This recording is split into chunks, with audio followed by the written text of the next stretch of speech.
We are blessed that freedom of worship is a constitutional guaranteed right in this country. That's what our forefathers fought for.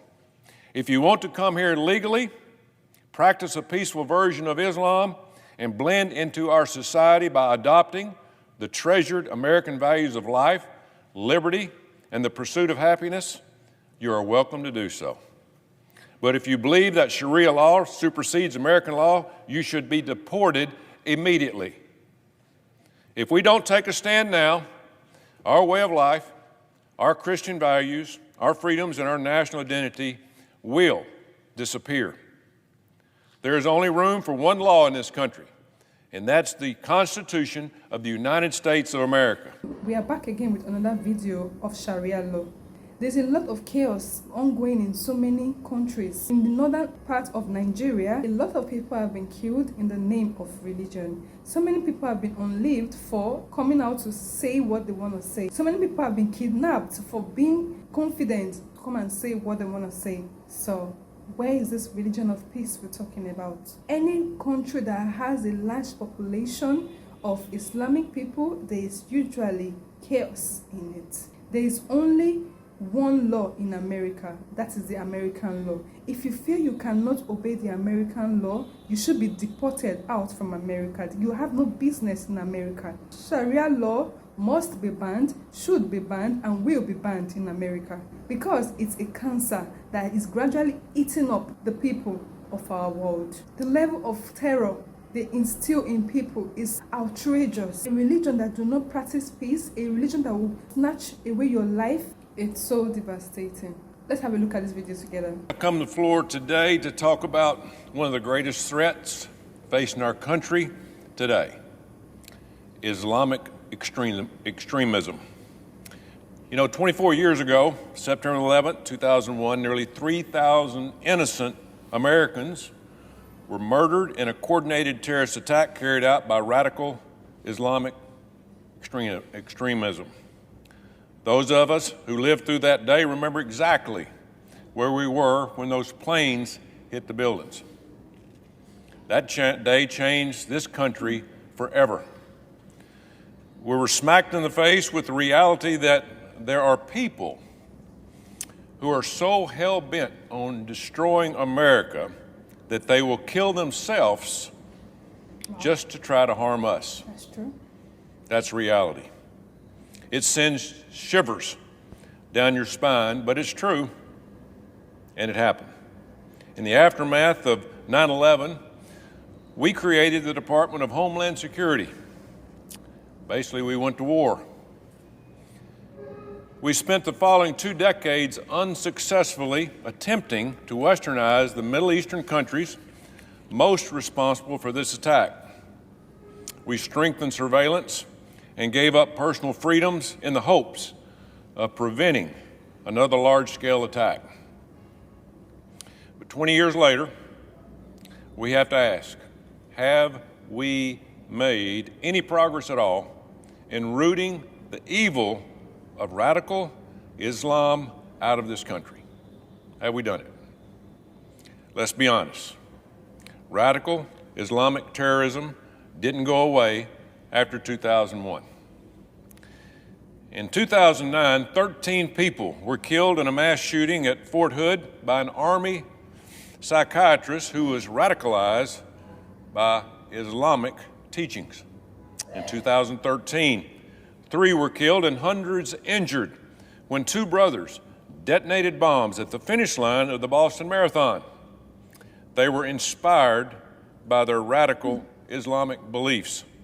Then in 2015, an ISIS-inspired couple killed 14 people and injured 22 at a party in Southern California. Majority of these Islamic extremists, they do so many things, so many evil in the name of their belief, in their name of their religion. These people are the cancer we're talking about. They can do anything to the extreme. They can go at any length. They can snatch away the lives of people because their faith requests it from them. Islam is not a peaceful religion, I'm sorry to say. It is not even close to peace. If a percentage of these Islamic people are the extremists, the society the world at large is at risk.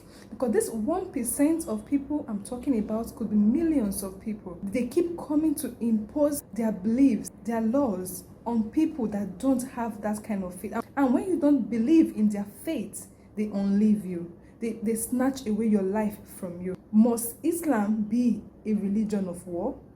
Can't it just be peaceful?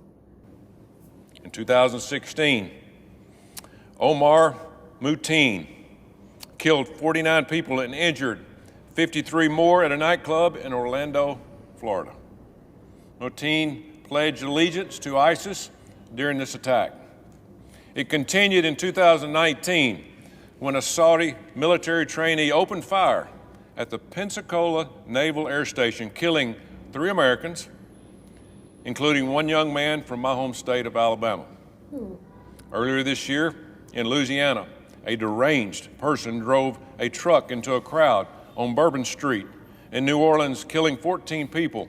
Wow. To no one's surprise, he said he was inspired by the Islamic State. Jeez. These attacks. Jeez. The level of atrocities these people do in the name of religion makes my blood boil. Why are people so evil? This is the evil people are talking about in Islam. Why would you go to the extreme, kill your own child, snatch away people's lives away from them because you believe, you are convinced you are meant to do it? Oh, my God. They weren't just against people, they were an all-out assault on Western culture, freedom, and the values that we hold dear to our heart. But it doesn't stop there. Thanks to Joe Biden, thousands of people on the suspected terror watch list were allowed to enter this country over the past 4 years. Islamic extremism and Sharia law openly call for the destruction of America and Western culture. Let's be clear. Let's be clear about this. The thousands of terrorists we have allowed to enter our country have brought their anti-American rhetoric and ideology with them. We're seeing this in cities like Minneapolis, Dearborn, Portland, Chicago, and even New York City. You know, the leading candidate for mayor in New York City is a far-left socialist who sympathizes with extremist groups like Hamas. But this insanity, sadly, isn't limited to New York. We have elected members of Congress who openly support the radical Islamic terrorist organization Hamas.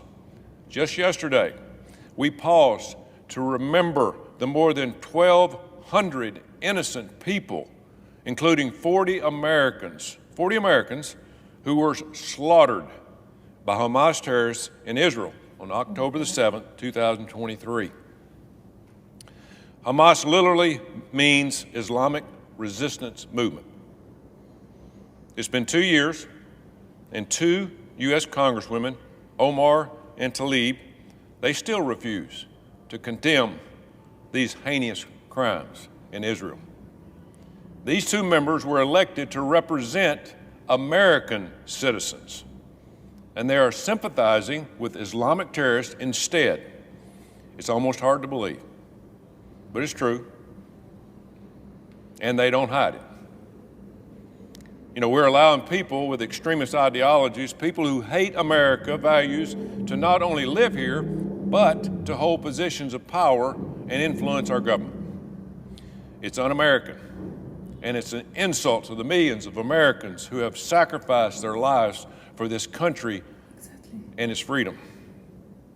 You know, if you think this poisonous ideology won't affect your way of life, just look at Europe. The United Kingdom, once a proud nation that helped save the world from Nazi tyranny, has essentially lost its identity. It's gone. Mass migration has destroyed their society. There is no freedom of speech. Crime is through the roof, and openly anti-Semitic, pro-Hamas riots have become a regular occurrence. And this is in Europe. This is in the UK. UK Prime Minister Keir Starmer recently appointed a person with extreme pro-Palestinian views as Home Secretary. Wow. In the UK, the Home Secretary is in charge of protecting national security, ensuring law and order, and overseeing immigration. What a surprise. So the person who is in charge of immigration and national security for the UK is openly a pro-terrorist. If we aren't careful, the United States will look like Europe in 10 years or less. It's coming. Point. We can't bury our heads in the sand about this any longer.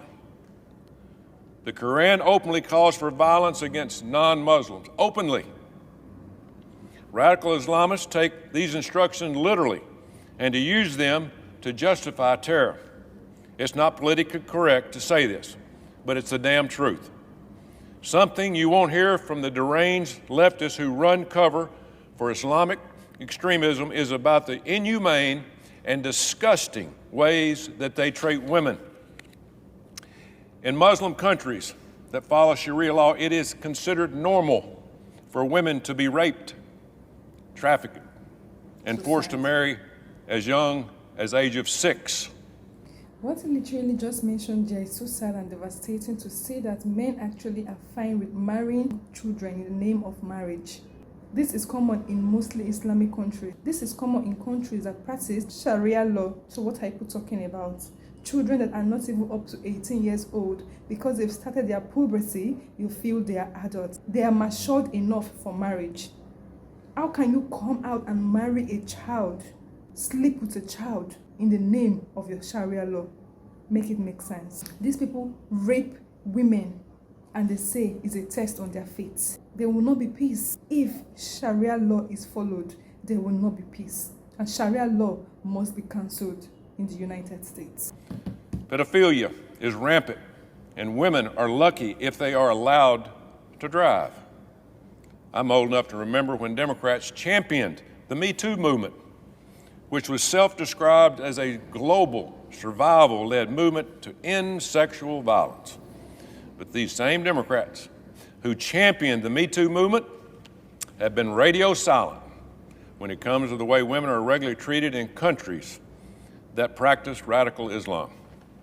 I have yet to hear my Democrat colleagues who are siding with Hamas talk about the brutal ways Hamas has abused the women they have held hostage since October the 7th. Nor have I heard Democrats who claim to be feminists talk about the fact that some Muslims, countries that practice Sharia law, require women to be completely covered from head to toe. These women, they're not allowed to get an education, work a job, or in some cases even leave home. They are barred from gyms, parks, and beauty salons. They are forbidden from traveling without a male relative and are forced to wear certain clothing that covers everything but its eyes. But meanwhile, the men in these countries are allowed to abuse women, have sex with children, or have multiple wives, no problem. Everyone, but especially feminist groups, should be outraged about this horrible abuse of women. But that doesn't fit the left's narrative. So you won't hear a peep from liberal so-called feminists about the disgusting treatment of women in radical Islamic countries. You also won't hear from Democrats about how radical Islamic terrorists are currently carrying out a mass genocide of Christians in Nigeria. Think about this. More than 62,000 Christians have been slaughtered since 2000 by radical Islamic terrorists in Nigeria. You heard that right, 62,000. And just this year alone, more than 7,000 Nigerian Christians have been murdered because of their faith alone. You can't turn on the TV without hearing about Israel's so-called mass genocide of Palestinians every day. And yet when it comes to 62,000 Christians being slaughtered by radical Muslims, it's radio silence. This extreme ideology is straight from the pit of hell, and it has no place in American society. We are blessed that freedom of worship is a constitutional guaranteed right in this country. That's what our forefathers fought for. If you want to come here legally, practice a peaceful version of Islam, and blend into our society by adopting the treasured American values of life, liberty, and the pursuit of happiness, you are welcome to do so. But if you believe that Sharia law supersedes American law, you should be deported immediately. If we don't take a stand now, our way of life, our Christian values, our freedoms, and our national identity will disappear. There is only room for one law in this country, and that's the Constitution of the United States of America. Sharia law Has no place in America. Sharia law should not be obeyed in America. Sharia law should not be made to exist in America. There is only one law in America, and that is the American law. Those that cannot obey the American law, that insist on imposing their Sharia law on others, should be deported. Law is an anti-American and has no place in a free society. That's good. Texas is already taking action to ban Sharia law, and I commend them. Other states should follow. We must protect American values, not apologize for them. I truly believe we are at a crossroads in this country. For too long, people have tiptoed around this issue, afraid to hurt somebody's feelings or make people uncomfortable. But the time for being politically correct is over. The truth is that radical Islamic extremists want every single freedom-loving American dead. Bottom line. They have proven over and over again that they are willing to do whatever it takes to kill just one American citizen, whatever it takes. And it just isn't happening overseas. It has been allowed to fester and is alive and well in our very own country, just waiting for the right opportunity to attack. It's coming. Just yesterday, thousands of extremists gathered in New York to champion radical Islam. It's scary. So the question is, will we continue down this path and end up like Europe? Or will we honor the sacrifices made by the millions of Americans who have given their lives for our freedoms by standing up against people like the radical Islam? Now's the time to act, because if we don't, we will lose this country as we know it. It will be gone. This isn't about a Republican or Democrat issue. It's an American issue. I hope my Democrat colleagues will join me in sending a loud, clear message that we will not tolerate Sharia law in this country. Not now, not ever. Mr. President, I yield the floor. There's only one law in America, and that is the American law. Sharia law will not be tolerated in America. If you feel you cannot obey American laws, go back to your country. This group of people that feel they should impose their laws on Americans should be deported out of America. Are we together? There's nothing like peace in Islam. It doesn't preach peace at all. The Quran is in support of killing people, snatching people's own lives from them. If you don't have the same belief and faith with them, you can't speak against their religion. Once you make an attempt, you will be unlived. Your life will be snatched away from you. So where is this peace we are talking about? Where is it? The bottom line is Sharia law must be banned from the United States. If not, it will just be a matter of time. They will take over the whole of the cities. They will take over the whole of the countries, and nothing can be done about it. It's now or never. It's time to push them out as soon as possible. I want to know what you all think about this video. Till then, I'll see you in the next one.